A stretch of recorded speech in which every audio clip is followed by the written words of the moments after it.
Buenos días, continuamos con nuestra serie que hemos venido estudiando a lo largo ya de varias semanas, ya un par de meses, el Sermón del Monte. Hoy estaremos viendo el tema número 24, continuamos en este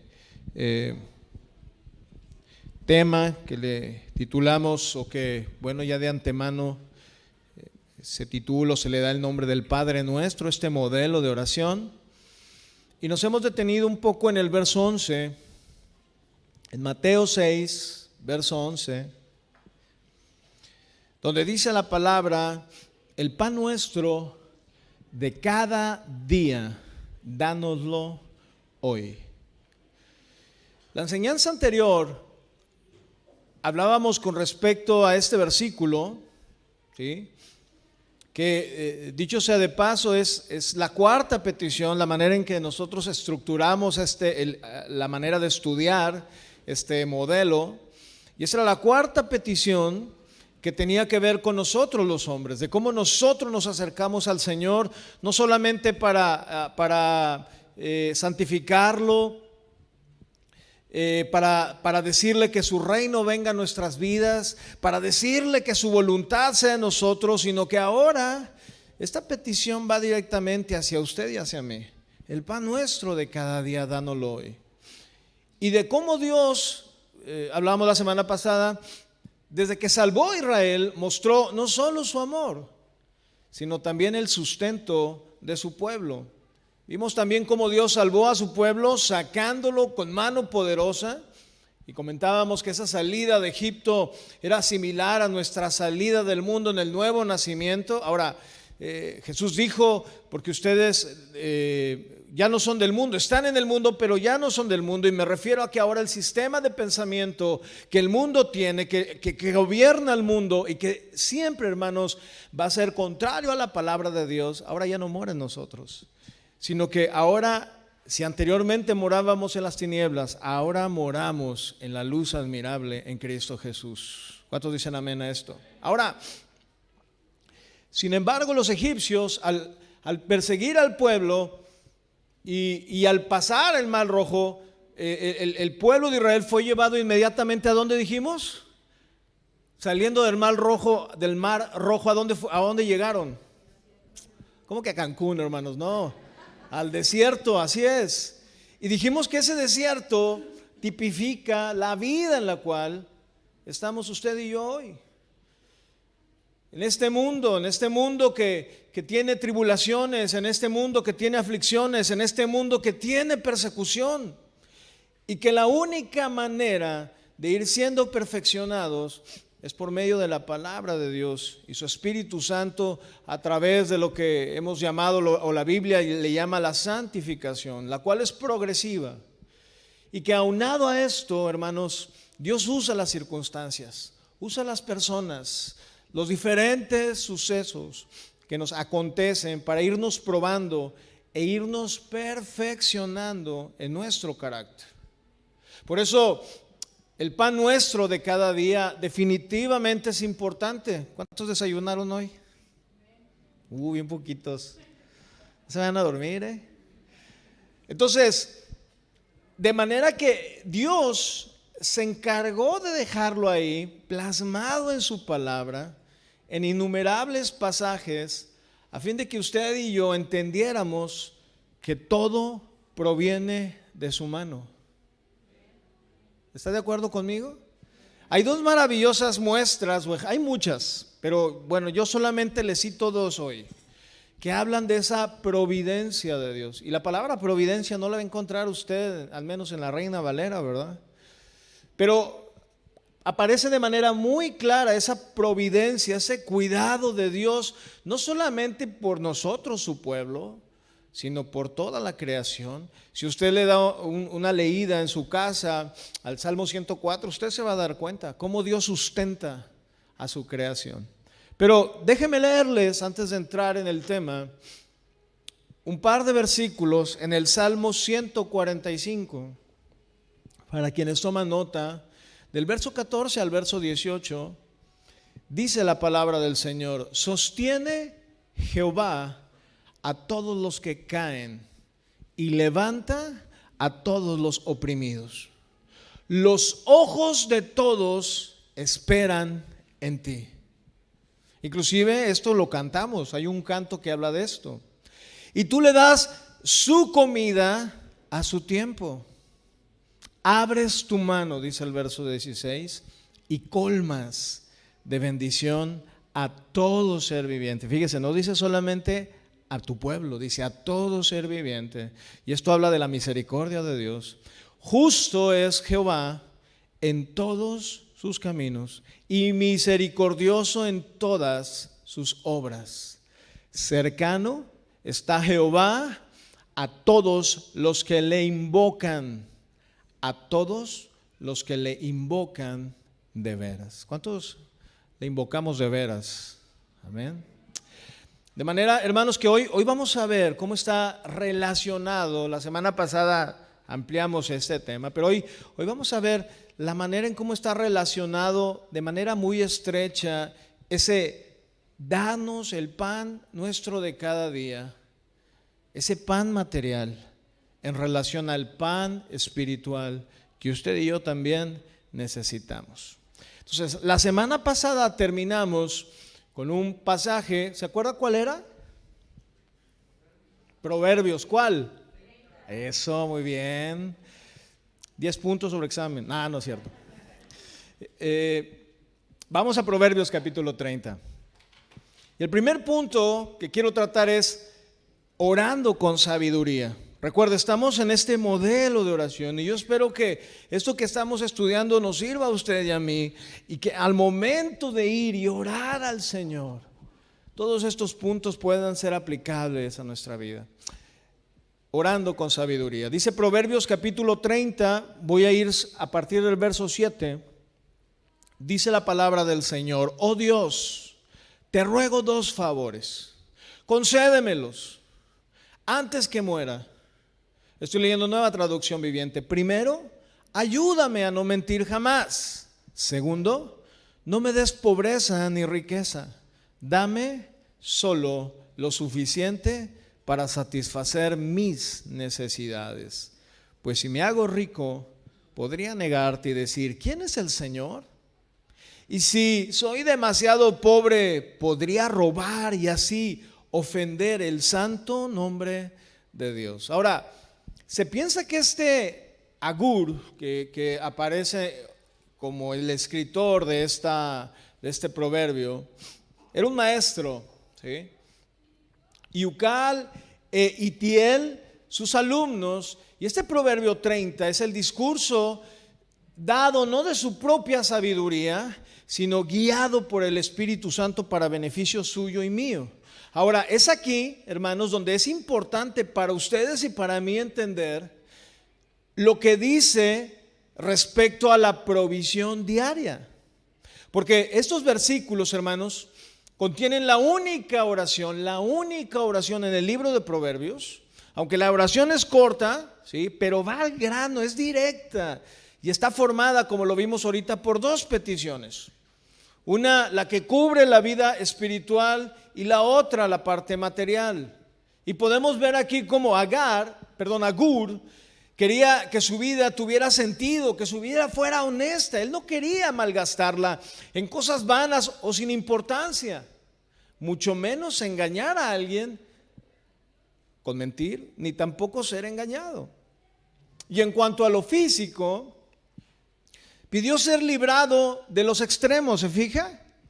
Él decía: yo quiero estar en un equilibrio, quiero estar dependiendo de ti, no quiero estar en la pobreza ni tampoco en la riqueza. Él estaba satisfecho con la provisión de sus necesidades diarias, como si dijese: el pan nuestro de cada día, Señor, dámelo hoy. Y las razones que él da es porque quería evitar estos extremos de la riqueza y la pobreza. ¿Por qué, hermanos? Porque esto podría llevarlo a él a estar siempre saciado en un extremo en la riqueza, siempre saciado, y con ello querer independizarse del Señor, y lo que es peor, hermanos, negarle al grado de no tener ninguna necesidad de Dios. Yo no sé si hay alguien aquí que pudiera decir, es que yo me valgo por mí mismo, yo no necesito a Dios, yo tengo mi trabajo, tengo mi negocio, tengo mis fuerzas, etcétera, ¿sí? Pero Agur estaba muy entendido, inclusive él decía, no, cómo tener ese valor, ¿sí? O la necedad de decir, ¿quién es Jehová? Como diciendo, ¿quién es Él para que yo dependa de Él para todo lo que yo necesito o requiero? Y a veces, hermanos, no lo decimos, pero nuestra vida diaria nos lleva a mostrárselo a Él en una dependencia nuestra. Y más adelante vamos a ver esta cuestión de las riquezas y los afanes, ¿verdad? Que ya tocaremos eso en su momento. Pero otra parte del peligro era la pobreza, ¿no? Que decía Agur. Porque decía, entonces, si soy pobre, Señor, si no tengo lo que necesito, podría hasta robar, ¿no? Y alguien pudiera decir, pues mejor ponte a trabajar. Y para ocultarlo, esta acción, ¿no? El negarlo, el negar al Señor. Por eso Pablo, hermanos, él dijo sabiamente, después de alcanzar cierto grado de madurez, porque si bien es cierto, cuando vemos a un Saulo de Tarso persiguiendo a la iglesia, dice respirando amenazas, enfurecido, enojado, inclusive veía a los cristianos y los azotaba y les decía, confiesa o blasfema contra Jesús. ¿Se acuerdan? Bueno, llegó un punto en que el Señor trató con su vida. Y no fue de un día para otro, hermanos. Y no fue terminando el nivel 3 de discipulado tampoco, ¿no? O el 4 o el 5, ¿no? Se llevó años de comunión con Él, años de trato de parte de Dios para con su vida. Por eso el apóstol Pablo dice sabiamente en Filipenses capítulo 4, verso 12, y que esto lo vamos a tocar también en su momento más adelantito, dice en el Sermón del Monte, pero dice, yo sé vivir en pobreza o en abundancia. Conozco, dice Pablo, y me encanta esta traducción porque Pablo estaba seguro, hermanos. Dice, conozco el secreto de estar feliz en todos los momentos y circunstancias. Imagínense, de repente te dicen, ¿sabes qué? Hasta hoy tienes trabajo.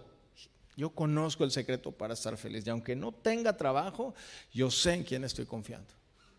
Imagínate llegar a ese punto, llegar a esa madurez, ¿sí? Y dice, conozco el secreto de estar feliz en todos los momentos y circunstancias, pasando hambre. ¿Cuántos han pasado hambre alguna vez? O estando satisfecho, teniendo mucho o teniendo poco. ¿No era eso lo que dijo Agur? Señor, quiero estar en un nivel de equilibrio, en un nivel donde solamente tenga lo necesario. Pero aquí Pablo se va todavía más allá y dice, aunque a veces tenga y abunde, yo no me voy a extraviar ni me voy a chiflar, permítame esa palabra, o aunque no tenga nada, yo sabré ser agradecido en cualquiera de las dos circunstancias de lo que Dios me da. Y como les digo, esto lo vamos a ir viendo más adelante cuando el Señor nos va a enseñar en relación a en dónde está nuestro tesoro. Y que también tiene que ver con los afanes. El segundo punto, el primero fue el orar con sabiduría, orando como lo hizo Agur. Señor, enséñame, ayúdame. Ahora, hay quienes pudieran decir, pastor, ¿pero a poco es malo tener riquezas? No, al contrario, la Biblia dice que es un regalo de Dios. Es más, Dios nos da esa capacidad para hacer las riquezas. Pero hermanos, también hay un compromiso en cuanto a que el Señor nos dé esas riquezas y tiene que ver con la administración de ellas. Porque si partimos del principio de que ¿de quién son todas las cosas dijimos? De Dios. Y si Él nos las da, Él espera que nosotros las administremos bien, que seamos buenos mayordomos, ¿sí? Ahora, este punto número 2 tiene que ver con que si Dios nos ha dado todo, hermanos, ¿por qué dudar? Porque de repente viene a nuestra mente y, ay, Señor, ¿cómo lo voy a hacer? Ya se está acercando el fin de mes y ya no tengo para esto. Bueno, mucho de eso tiene que ver en la manera, definitivamente, hermanos, cómo administramos, ¿sí o no? Tiene que ver en eso. Si no hay una buena administración, vamos a vivir siempre ahorcados, pidiendo prestado es decir, destapando un hoyo para tapar otro hoyo y nos vamos brincando, ¿verdad? De manera que eso no tiene nada que ver con lo que estamos viendo ahorita, o vamos a ver ahorita en este punto 2, pero tiene que ver con la administración.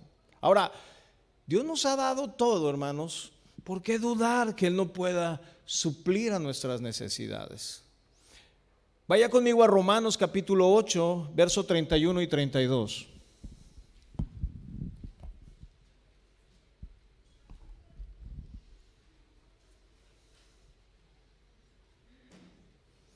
Le leo Nueva Traducción Viviente.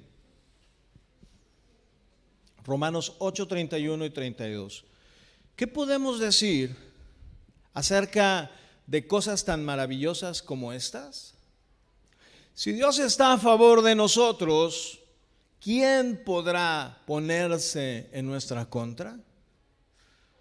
Si Dios no se guardó, escuche bien esto, si Dios no se guardó ni a su propio Hijo, sino que lo entregó por todos nosotros, ¿no nos dará también todo lo demás?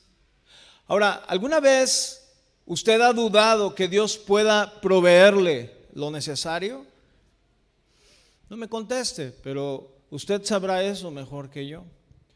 Pero después de leer estas palabras, hermanos, yo le pregunto, ¿habrá algo que Dios no pueda darnos que usted y yo necesitemos?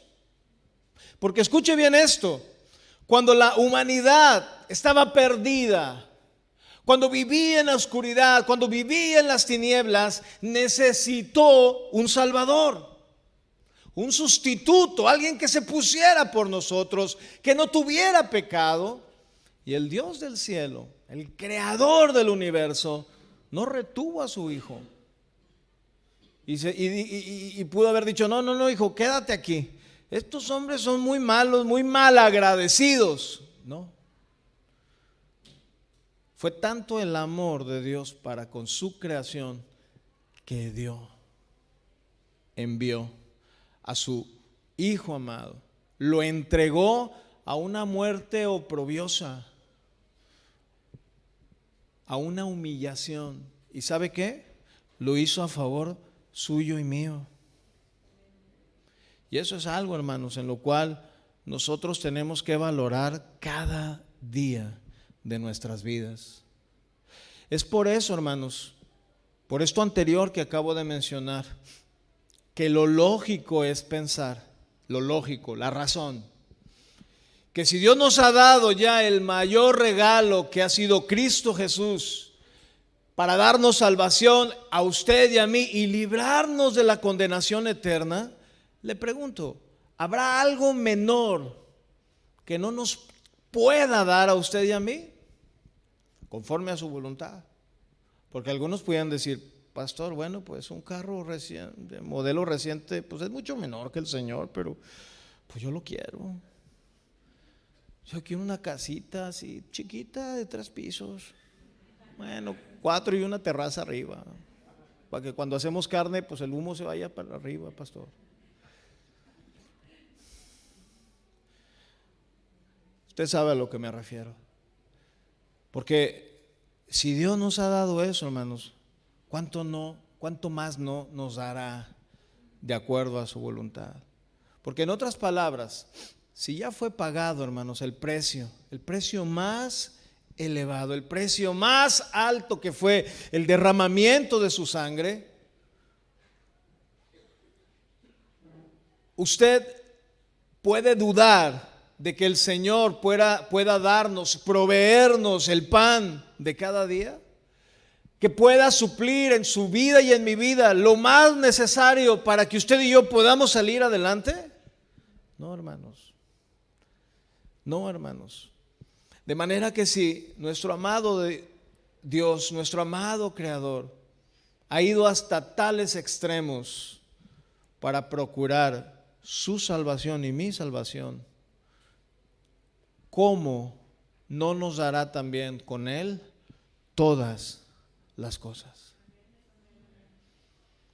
Y más adelante se pone esto mejor, ¿verdad? Cuando veamos los afanes, cómo esos afanes nos desvían totalmente el corazón, ¿verdad? Y perdemos el control, perdemos el orden de Dios en cuanto a lo que Él nos da. Sí, pero no nos vamos a adelantar. Por esto, mis hermanos, no dudamos, no debemos dudar en que Dios no pueda proveernos de lo más necesario. Claro que lo hará. Ya le di dos muestras. Ese Salmo 104 y el Salmo 145, y hay más. Pero Él, hermano, nos proveerá de ese pan nuestro de cada día. Él nos lo dará. Diga amén. El tercer punto, hermanos, que tiene que ver con el pan nuestro de cada día. Tenemos que orar con sabiduría al Señor cada vez que nosotros vayamos y le digamos: Señor, te rogamos que suplas por mis necesidades, Señor. Pedir con sabiduría, decíamos la semana pasada, en nuestras necesidades, no en nuestras necedades, ¿verdad? Y después creer, no dudar que el Señor lo pueda hacer, ¿sí? Pero va a llegar un momento, hermanos, en que Dios puede probar nuestro corazón en relación a esa provisión de lo alto. La semana pasada lo vimos cuando el pueblo estaba ahí. ¿Y qué hizo el pueblo? Agarró de más, ¿se acuerda? Tomó de más y se le engusanó todo. Esa fue una vez. Y la otra fue hacia el sexto día. Muchos dicen que en el séptimo día salieron y dijeron: no se le vaya a caer algo al Señor, y pues aquí lo recogemos, ¿verdad? Tampoco. ¿Se fija? Duda. Hay duda en el corazón. Es parte de la naturaleza caída, ¿sí? Sin embargo, hermanos, Dios nos lleva a ser probados en nuestro corazón. Y está por demás decirlo, hermanos, que el enemigo de nuestras almas, el diablo, tratará de hacernos dudar y aprovechar los momentos de debilidad que nosotros podría haber, ¿sí? Ahora, acompáñeme a una cita que usted y yo conocemos y que hemos estudiado en algunas otras ocasiones, Mateo capítulo 4.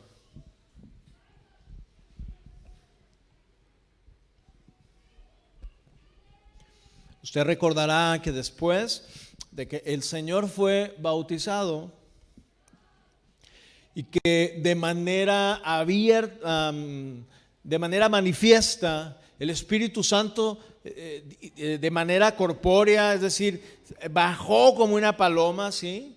Y a partir de ese momento el ministerio de Jesús estaba entrando en acción. Posteriormente el Señor sale de ahí, ese es el contexto, sale listo para ya iniciar el ministerio. ¿Y a dónde lo lleva el Señor? ¿A dónde? Al desierto, a donde el pueblo salió después de ser liberado, porque el desierto es un lugar de prueba. El desierto es un lugar en donde el Señor va a tratar con nuestro corazón. Ahora, dice Mateo capítulo 4, verso 2. Durante 40 días y 40 noches ayunó y después tuvo mucha hambre, dice Nueva Traducción Viviente. El punto 3 tiene que ver con qué hacer en los momentos de la prueba.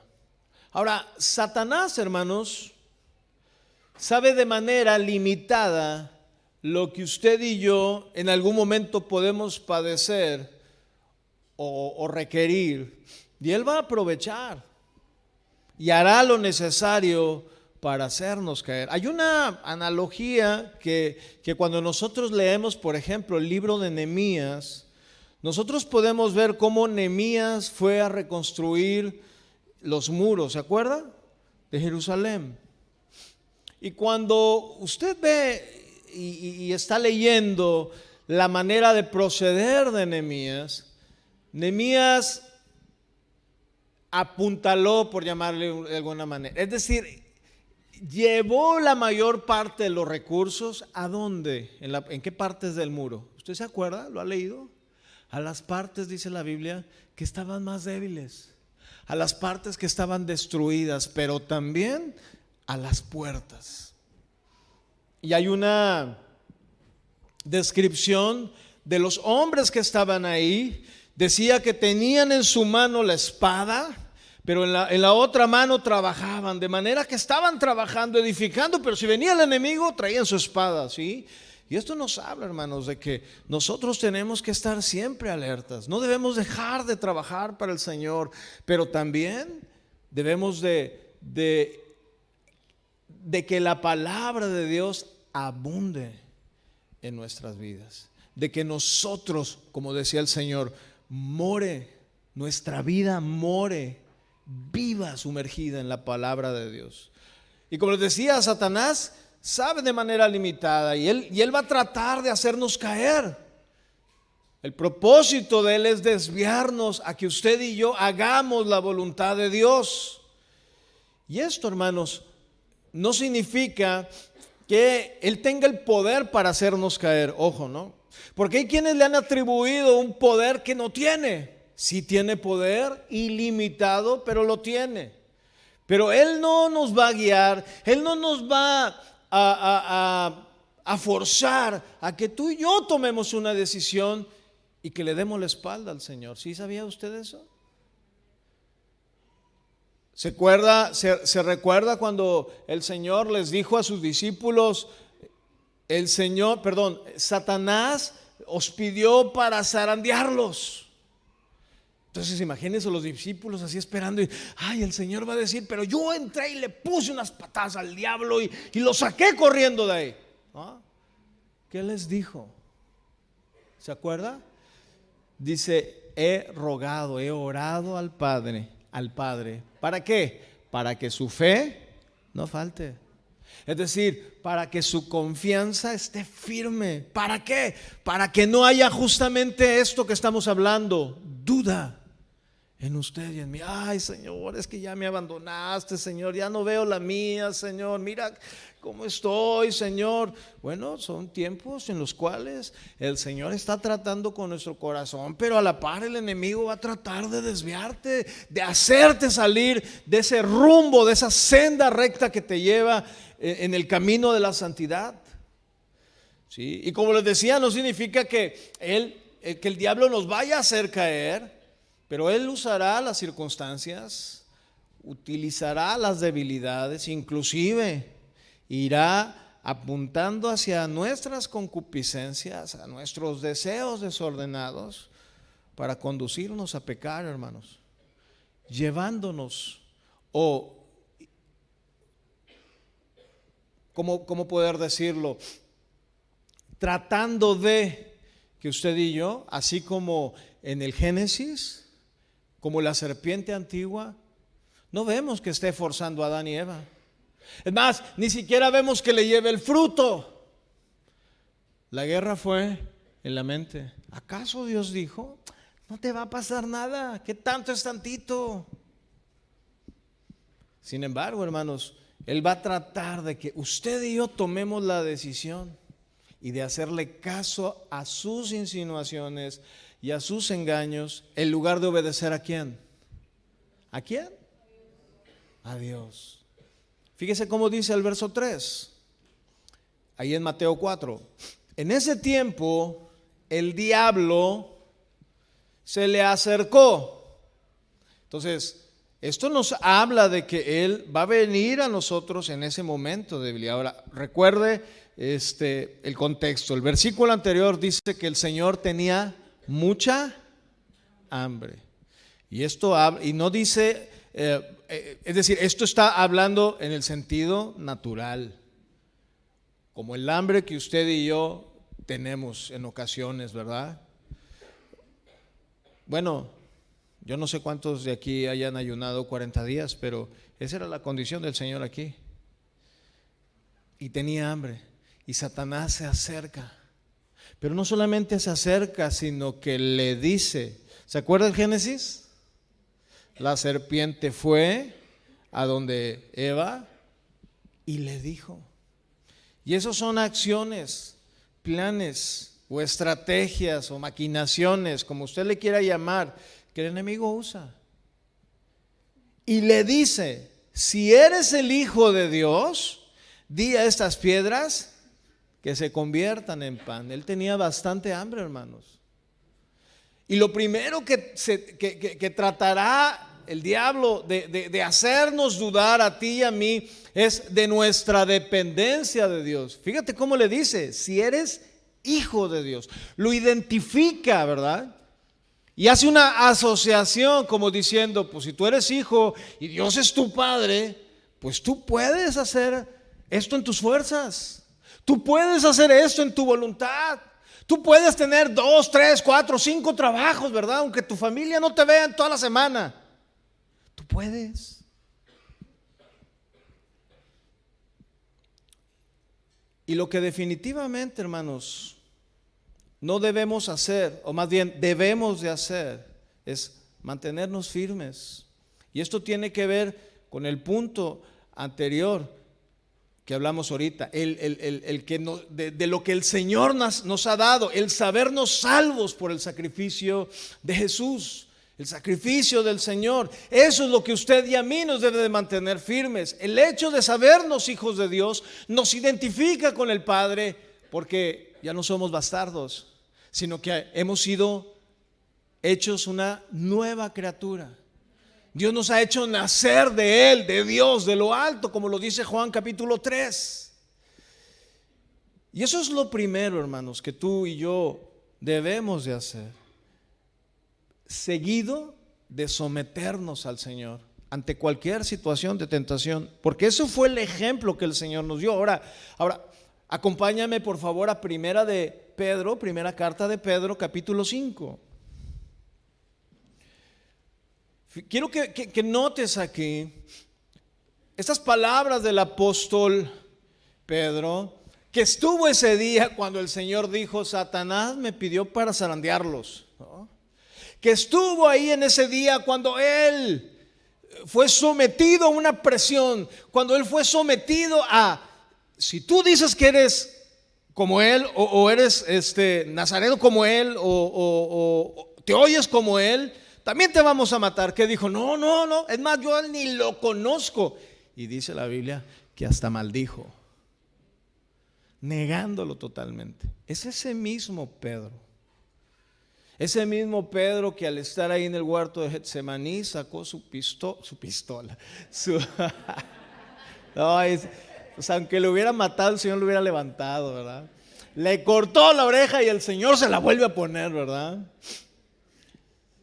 Bueno, ese mismo Pedro es el que aquí nos está diciendo en primera de Pedro capítulo 5, verso 6.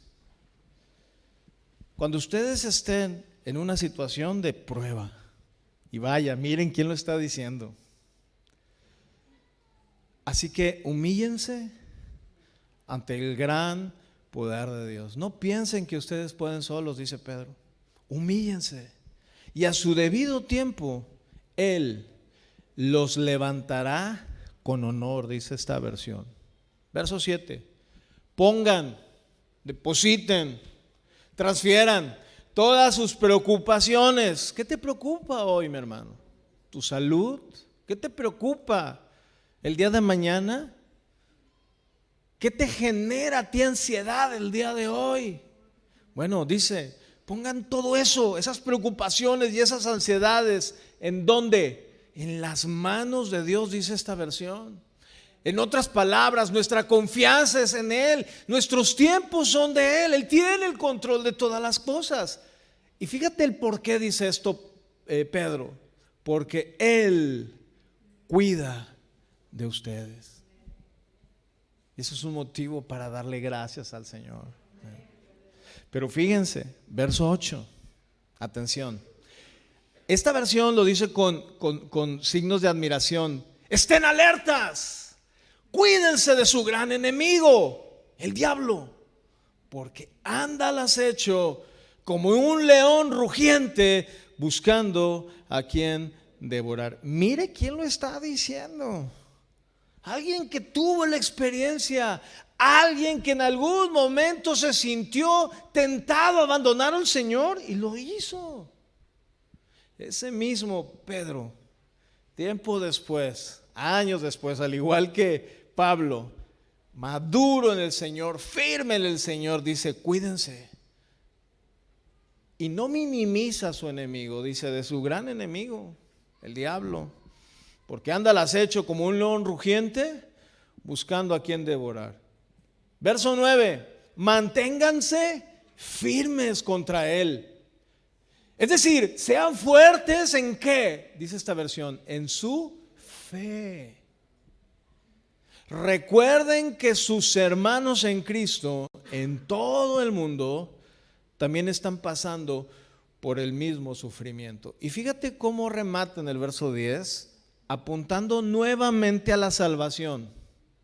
Es decir, no dudes, mantente firme. Si tú eres hijo de Dios y tu confianza está en el Señor y tú has nacido de Dios, has nacido de nuevo, dice el verso 10, en su bondad Dios los llamó a ustedes a que participen de su gloria eterna por medio de Cristo Jesús. ¿Qué significa esto? ¿De qué habla, hermanos? De la salvación. Entonces, dice, después de que hayan sufrido un poco de tiempo, Él los restaurará, los sostendrá, los fortalecerá y los afirmará sobre un fundamento sólido. Nosotros tenemos que confiar en el Señor, hermanos. Aún en esos momentos de tilipsis, como dice el Señor, cuando dice: en el mundo tendréis aflicción. La palabra aflicción se traduce de la palabra griega tilipsis, que significa presión. Como una olla de presión, ¿verdad? Que está ahí. Si tú no le pones ahí esta parte que fuga, ¿qué va a pasar? Va a explotar. ¿Sí? Volvemos a Mateo capítulo 4. Dice el verso 4. ¿Qué hizo Jesús, hermanos? Pero Jesús le dijo: no. ¿No a qué? A esa sugerencia, a esos pensamientos. Recuerden, Satanás va a venir con nosotros a través de esos dardos de fuego que dice Pablo, esos dardos de fuego del maligno que siempre van a ir a apuntar a tu mente. Son argumentos que van a tratar de destruir o de hacer a un lado los argumentos, los pensamientos de Dios. Y Jesús le dijo: no, las escrituras dicen. Y mira cómo le responde: la gente no vive solo de pan, sino de cada palabra que sale de la boca de Dios. Jesús responde, hermanos, a la tentación citando la palabra de Dios. Conseguir pan no era lo más importante en la vida y no es lo más importante en la vida, sino lo más importante debe de ser obediencia a toda la palabra de Dios. Porque en verdad, hermanos, si tú y yo nos dedicamos a obedecer a Dios, Él nos va a bendecir, Él nos va a proveer de todo lo que tú y yo podamos necesitar. Jesús no había recibido una instrucción de parte de Dios de hacer que una piedra se volviera en pan. De manera que Él no iba a actuar por su propia cuenta, ni a obedecer a Satanás como lo hizo Eva y como lo hizo Adán. Por muy intensa, hermanos, que fuese el hambre, Él no cedió. Y cada una de las tres respuestas dentro de esta parte de la escritura donde Jesús es tentado, Jesús tomó la escritura en Deuteronomio capítulo 8. Y que esto, hermanos, no se contrapone al hecho, insisto, de que Dios no nos pueda proveer el alimento, para nada. Sino que el énfasis en todo tiempo, bajo cualquier circunstancia, para usted y para mí, es que debemos de obedecer la palabra de Dios. Fíjese, Deuteronomio capítulo 8, verso 1 al 3. Dice, nueva traducción viviente: asegúrate de obedecer todos los mandamientos que te entrego hoy. Asegúrate de obedecer. ¿Cómo nos aseguramos de obedecer? Hermanos, esto tiene que ver con práctica, O sea, la obediencia tiene que ir a la práctica, no es teoría solamente. Y dice, entonces vivirás, fíjese el resultado de obedecer: vivirás, te multiplicarás y entrarás en la tierra que el Señor juró a tus antepasados y la poseerás. Recuerda, dice el verso 2 en Deuteronomio 8, recuerda cómo el Señor tu Dios te guió por el desierto durante poquitos años, nada más 40. ¿Cuántos han tenido una prueba de 40 años? Una tribulación de 40 años. A lo mejor alguien puede decir, pastor, pues yo tengo una enfermedad, ya tengo con ella tantos años. Bueno, es parte de. Y déjeme decirle que aún en ese momento o en ese tiempo, Dios, va a depender mucho de nuestro corazón, de cómo nosotros recibamos esa voluntad de Dios, que eso nos puede hacer crecer o nos puede hacer disminuir, ¿sí?, conforme a su voluntad. Pero aquí el Señor le está diciendo, recuerda cómo el Señor tu Dios te guió en el desierto por 40 años, donde te humilló, es decir, te hizo reconocer que tú en tus fuerzas no puedes, y también te puso a prueba. ¿Para qué, hermanos? Para revelar tu carácter, cómo eres, cómo piensas, si confías en Él o no, y averiguar, dice esta versión, si en verdad obedecerías sus mandamientos. De repente los chavos dicen, Señor, ¿por qué me mandaste esta muchacha tan bonita como mi compañera? Está hermosa y luego me hace unos ojitos así, pero no es cristiana, Señor. Para probar tu corazón. Aunque no digan amén, chavos.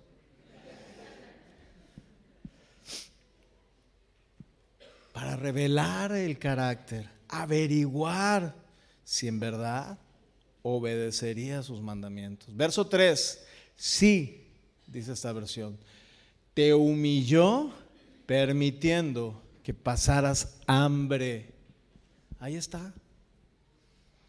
Él lo permite a veces por nuestro bien, para que nosotros aprendamos a confiar en Él. Porque fíjese cómo dice, y te humilló permitiendo que pasaras hambre y luego alimentándote con maná. ¿Se acuerdan? Cuando después de que pasaron 3 días dice que tuvieron hambre y dijeron, tenemos hambre. ¿El Señor acaso no sabe eso? Claro. Primero los probó, los aguantó ahí 3 días. Vamos a ver de qué están hechos estos israelitas, ¿verdad? Y luego dice, los alimentó con maná, un alimento que ni tú ni tus antepasados conocían hasta ese momento. Y lo hizo para enseñarte que la gente, escuchen esto, iglesia, no vive solo de pan, sino que vivimos de cada palabra que sale de la boca del Señor. Y definitivamente, hermanos, esto apunta hacia la eternidad. ¿Sí? Porque ¿cuántos tienen pensado ir a comer ahorita? Invítenos. Nada, se crea. Yo también. Pero esto está hablando justamente en eso, ¿verdad? Que no sea tu deseo solamente por las cosas materiales, sin embargo Dios las considera. El pan nuestro de cada día, dánoslo hoy. Amén. Y el último punto, cuarto punto, tiene que ver, hermanos, con un agradecimiento a Dios por el pan que descendió del cielo. ¿Cuántos están agradecidos por ese pan que descendió del cielo llamado Cristo Jesús? Amén. Acompáñeme a Juan capítulo 6.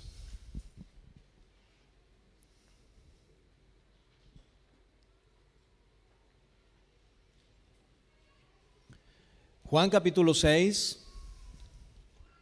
verso 47 al 51.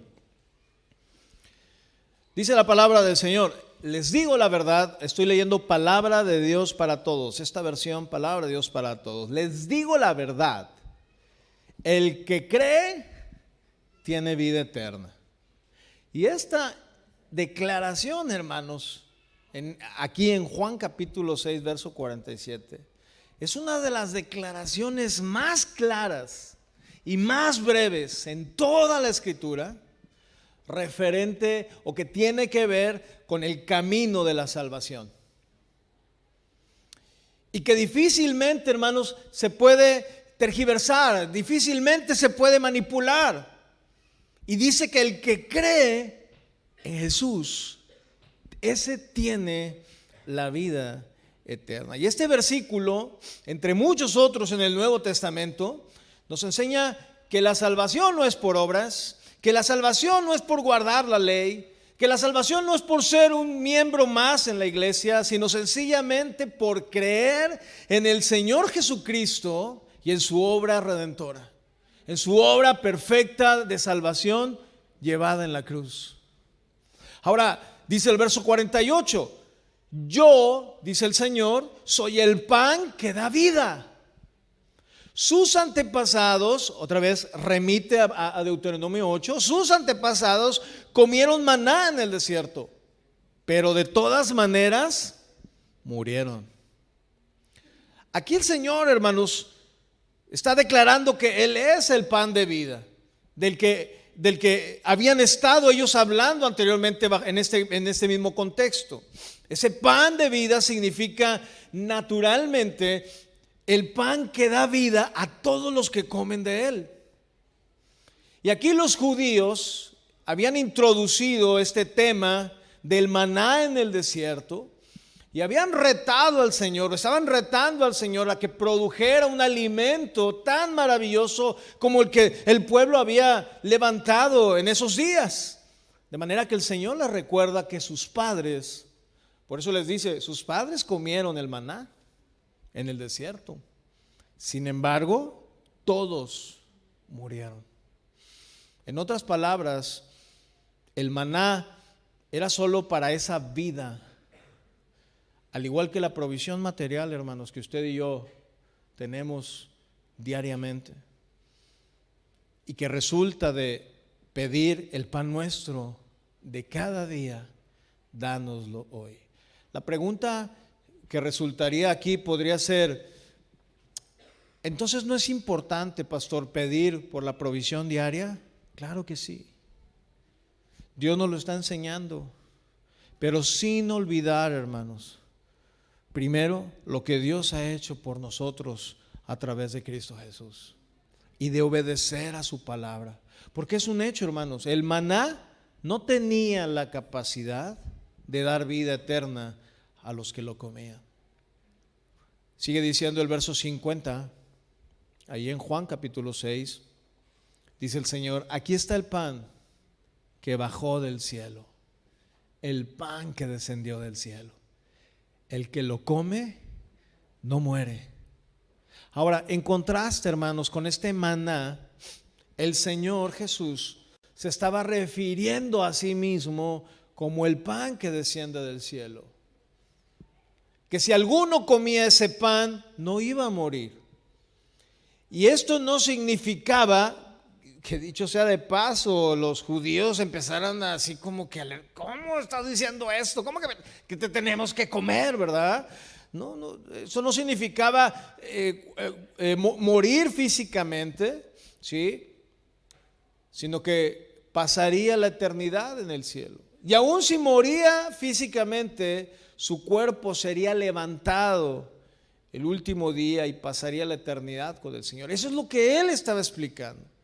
Y a partir de este versículo, ¿sí? Y en versículos más adelante, el Señor se refirió una y otra vez a los hombres, es decir, a sus oyentes, comiendo de él. Es decir, si ustedes comen de mí, si ustedes beben mi sangre y comen mi carne, ¿no? ¿Y qué quería decir con esto el Señor? Esta versión que yo les digo es más clara, pero Reina Valera de repente se pudiera prestar así como hacerlo de manera literal, ¿verdad? ¿Significará acaso que los hombres han de comer de él de una manera física y material? Es evidente que no. Ya que la simple idea de comerse a una persona de manera natural, pues resulta imposible y también pudiera causar cierta repulsión. Aunque hemos sabido de casos, ¿no?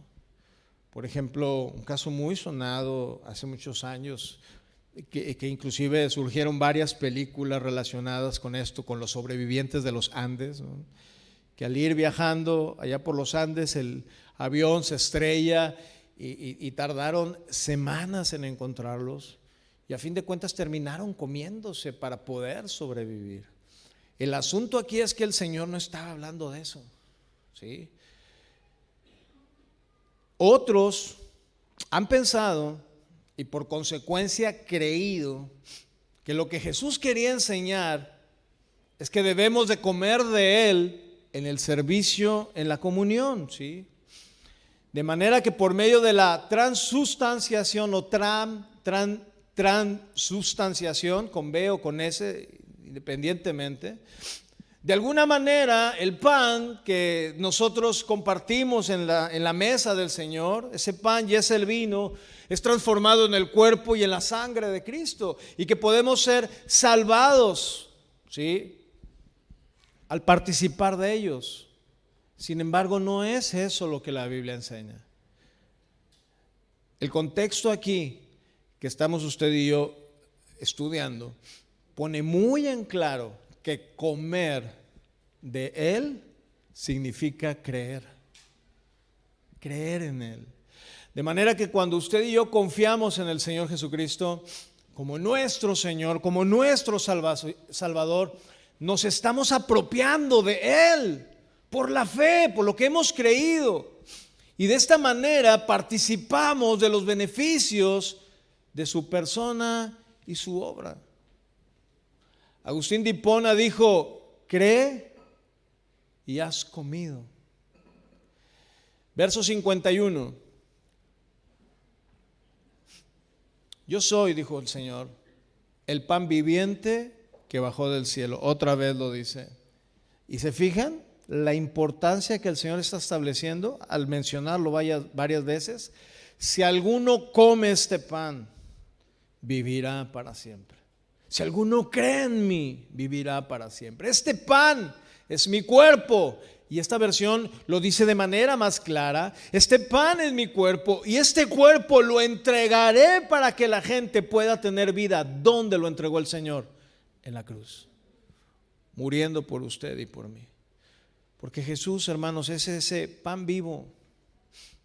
No solo vive en sí mismo, sino que además es dador de vida.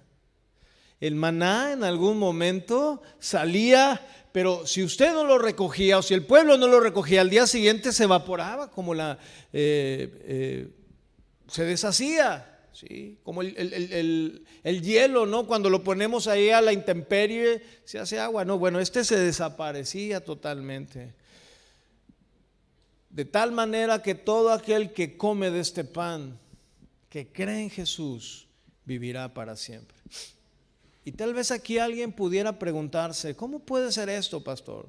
¿Cómo puede el Señor dar vida eterna a pecadores culpables, a gente que ha sido terrible en su proceder, gente que ha inclusive asesinado, ha hecho con su cuerpo lo que ha querido? Y la respuesta, hermanos, se encuentra en esta última parte de este versículo que acabamos de leer, el 51. En esta versión, esta última parte dice: este pan es mi cuerpo y lo entregaré para que la gente pueda vivir. Tal vez tú tendrás muchos años o mucho tiempo viniendo a la iglesia, pero no has nacido de Dios. Tu vida demuestra que no lo ha hecho. Bueno, el Señor te dice: este pan es mi cuerpo y lo he entregado para que tú puedas tener vida, no solamente en este mundo, sino tener vida eterna. Y es aquí donde el Señor Jesús estaba señalando su muerte en la cruz, mediante la cual Él daría su vida como rescate por todos los pecadores, donde su cuerpo sería masacrado, su cuerpo sería violentado y terminaría siendo crucificado, y su sangre, toda su sangre derramada como sacrificio por tus pecados y mis pecados, para que fuésemos lavados, pero sobre todo para que nuestros pecados fueran sido perdonados, que habiendo una remisión de nuestros pecados, ¿sí? De tal manera que Él pagó con un precio altísimo, con precio de sangre. ¿Y por qué lo hizo? Sencillamente para darte vida, para darnos vida. No iba a morir solo por la nación judía o por algunos escogidos, sino que su muerte tendría suficiente valor para salvar a todo el mundo y salvar a todos los que en Él creen. Amén. Ponte de pie, por favor, y vamos a concluir este tiempo. Y quiero pedirles, mis hermanos, no se distraigan, por favor, ahí en su lugar, cierra tus ojos. Cuando tú estés orando, y si llega algún momento en el cual tú le dices: Padre, el pan nuestro de cada día, dánoslo hoy. Dile: Señor, quiero pedírtelo, Señor, con sabiduría. Así como Agur, Señor, en Proverbios 30. Sabiendo que tú, Señor, nos vas a proveer lo necesario conforme a tu voluntad. De manera, hermanos, que sabiendo que Dios nos ha dado todo, si tú ya eres salvo, hablando de esta salvación tan grande, no dudes de que Él pueda proveerte de lo necesario conforme a su voluntad y en su tiempo. Y tal vez alguien pudiera decir: pastor, yo me siento muy mal porque sí dudé y no obedecí al Señor. Bueno, si en algún momento tú dudaste, si tu fe en algún momento se debilitó, yo quiero animarte a que sigas adelante, que no desmayes y que hagas lo que hizo Jesús. Sométete al Padre, obedece al Señor, y por medio de su palabra Él venció, y tú también vencerás la tentación y saldrás victorioso de la prueba. Pero humíllate delante del Señor, de manera que cuando oremos: Padre, el pan nuestro de cada día, dánoslo hoy, tú y yo nos mostremos agradecidos, porque aún antes de que el Señor envíe su provisión, tú y yo jamás debemos de olvidar que hemos recibido y que hemos comido de ese maravilloso pan del cielo llamado Jesús. Lo hemos comido al creer en su obra salvífica, en su obra redentora. Gracias, bendito Señor, por todo lo que tú nos das. Levante sus manos y dígale: Señor, gracias. Muchas gracias, Señor, por tu palabra, Dios. Nuestra vida está puesta en tus manos, confiando total y completamente en ti. Sí, Señor, en ocasiones hemos sido puestos a prueba. Tal vez nos hemos visto en estrechez, en necesidad, pero sabemos, Señor, después de escuchar tu palabra, que tú estás, Señor, cuidándonos, probándonos, pero también proveyéndonos, Señor, de todo lo necesario. Muchas gracias, bendito Señor, por tu palabra. Ahora dile: Señor, dame sabiduría para ir delante de ti y pedirte como conviene. Pedir con sabiduría, pedir con inteligencia, y que, Señor, cuando tú nos proveas, ese pan nuestro de cada día. Seamos sabios para administrarlo. Seamos sabios para ser buenos mayordomos, Señor. Y que en el momento de la lucha, en el momento de la prueba, siempre estemos confiando en ti. Como lo dijo el apóstol Pablo, aprender a vivir en necesidad, en escasez, pero también cuando tú abres tu mano y derramas tu bendición. Ayúdanos, Señor. Ayúdanos, Señor, a seguir adelante. El pan nuestro de cada día, dánoslo hoy. Muchas gracias, Señor Santo, por tu palabra, en el nombre de Jesús. Gracias, Señor. Amén. Amén. Dele un aplauso al Señor por su palabra. Gracias.